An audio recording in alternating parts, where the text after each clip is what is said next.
Welcome to new TV Telugu. ఇప్పుడు Telangana top 10 చూద్దాం. Hyderabad OU క్యాంపస్లోని దుందుబి హాస్టల్లో సీతారాముల విగ్రహాలు దొండగలు ధ్వంసం చేశారని విద్యార్థులు ఆరోపించారు. ఇటీవల రాములూరి కళ్యాణానికి తెచ్చిన విగ్రహాలను హాస్టల్ ఆవరణంలో ఉంచారు. గుర్తు తెలియని వ్యక్తులు తెల్లవారుజామున ధ్వంసం చేశారని వారిపై చర్యలు తీసుకోవాలని కోరుతున్నారు. పోలీసులు సీసీ ఫుటేజ్ ఆధారంగా దర్యాప్తు చేస్తున్నారు.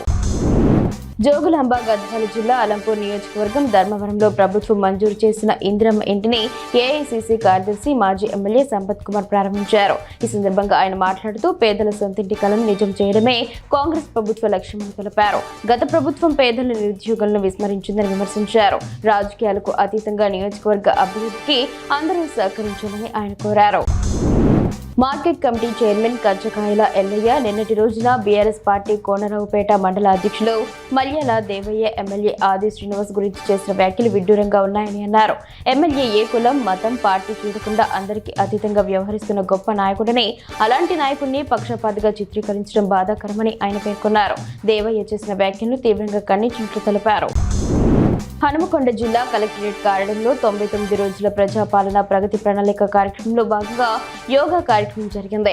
ఈ కార్యక్రమంలో కలెక్టర్ చాహత్ వాజ్పాయ్ ముఖ్య అతిథిగా పాల్గొని సిబ్బందితో కలిసి యోగా చేశారు. రోజువారీ జీవితంలో యోగా చేయడం ఎంతో మంచిదని, ప్రతి ఒక్కరూ యోగాను అలవాటు చేసుకోవాలని ఆమె సూచించారు. ఈ కార్యక్రమం ద్వారా ప్రజలకు యోగా ప్రాముఖ్యతను తెలియజేయడం జరిగింది.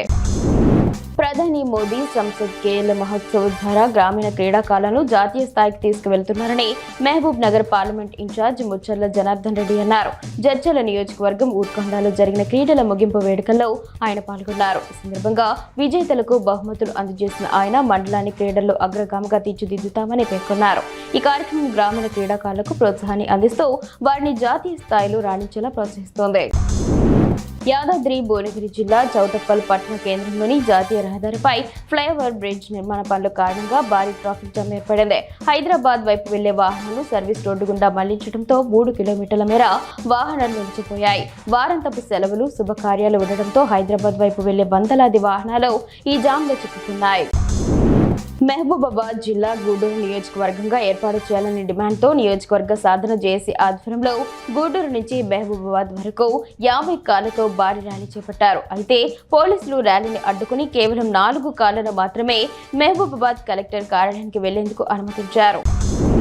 మెదక్ జిల్లా కౌడిపల్లి అటవీ ప్రాంతంలో పోస్టల్ శాఖ సిబ్బంది నిర్లక్ష్యం బయటపడింది. స్థానిక చెత్త కుప్పల్లో భారీగా ఆధార్ కార్డులు, డ్రైవింగ్ లైసెన్సులు, ఇన్సూరెన్స్ పత్రాలు, వివిధ ఎంఓయూ పత్రాలు లభించడంతో కలకలం రేగింది.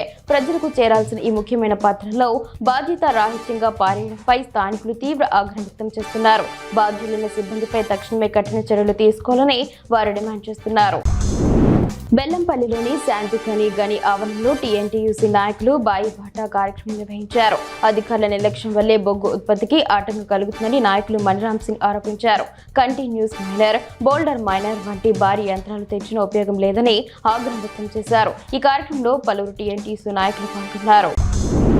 భీమ్ ఆర్మీ ఉమ్మడి జిల్లా ఇన్ఛార్జ్ మాచర్ల ప్రకాష్ జోగులాంబ గద్వాల జిల్లాలో నిర్వహించనున్న అంబేద్కర్ ఆలోచన పండుగ ర్యాలీని విజయవంతం చేయాలని పిలుపునిచ్చారు.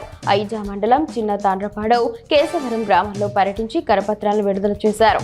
అంబేద్కర్ ఆశయ సాధనకు ప్రతి ఒక్కరూ తరలి రావాలని ఆయన కోరారు. ఈ కార్యక్రమంలో పలువురు అంబేద్కర్ వాదులు పాల్గొన్నారు.